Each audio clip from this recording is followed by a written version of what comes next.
Well, good morning on this beautiful Sunday morning, August 9th of 2020.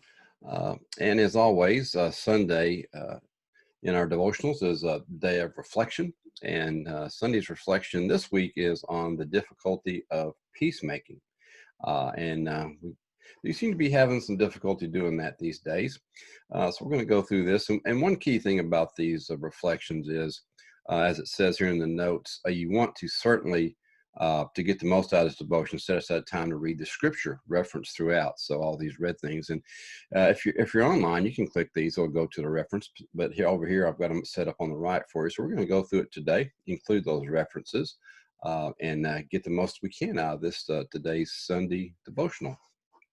Well, moments after teaching the Beatitudes in his Sermon on the Mount, Jesus explained how his followers were to begin the work of making peace. Love your enemies. Pray for those who persecute you. Love and greet people who aren't like you. And if we go to Matthew 5:44 through 47, it says, "But I say to you, love your enemies and pray for those who persecute you, so that you may be sons of your Father who is in heaven. For he causes his sun, S-U-N, to rise on the evil and the good, and sends rain, R-A-I-N, on the righteous and the unrighteous. For if you love those who love you, what reward do you have? Do you not even uh, the tax collectors do the same? Do not even the tax collectors do the same? If you greet only your brothers, what more are you doing than others? Do not even the Gentiles do the same?" Now you got to put the tax collector and the Gentiles back in perspective of this day.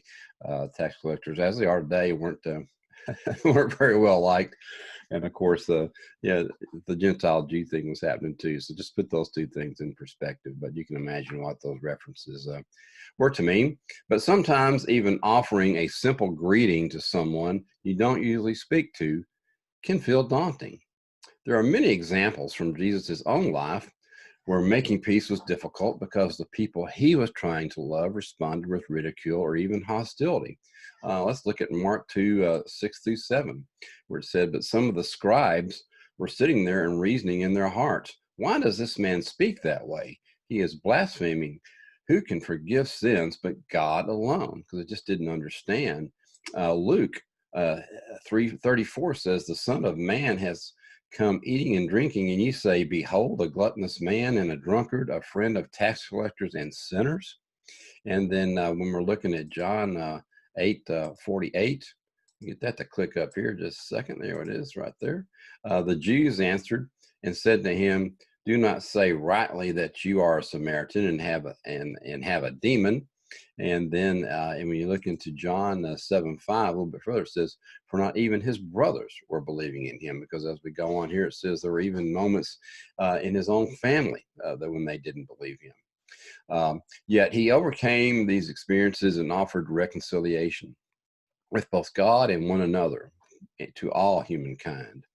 And as our awareness of the grace and strength offered to us grows, so our desire to cultivate peace around us. So it's just important to get that awareness and offer that grace and that strength, and it will grow. And then, as it does, your desire to cultivate peace will automatically happen around you. So, a couple of things to think about this week, or maybe this afternoon. What are some new ways you can begin the work of making peace in your daily life? There may be some strife at work, maybe strife at home, maybe strife with a distant relative or something. But what are some new ways you can begin to work of making peace in your daily life and getting that out of your life? And another thing is, can you think of an experience when making or seeking peace was difficult? Now, I think all of us could probably come up with at least one of those experiences when making or seeking peace was difficult, and think about how did you respond. And respond is the huge key. And yeah, like I said, in my self development business, A to B for me, we talk about the equation E plus R equals O all the time. Events plus response equal the outcome. The events alone did not determine the outcome. of the situation. It's that response. So in all these situations, all these experiences, how did you respond? Because many times how you respond is going to uh, make the decision in this situation of whether it's ongoing or it starts reverting back and settles in peace instead of strife. So think about those things. And I'd go back and look at these verses again. Went through them really quickly, and maybe read, go back and study a few verses before and a few verses after. A little bit more context. It's kind of hard to take them out of context like we did just then, but go back and read those. And then for you who are in Bible in 1 year, we didn't talk about yesterday, but you hopped into Jeremiah. This today, you're Jeremiah 4 and 5, so only 2 chapters today.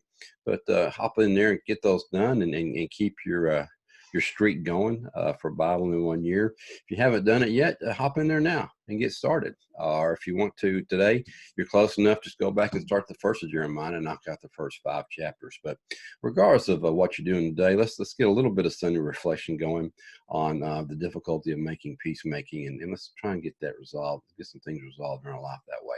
But have a great Sunday.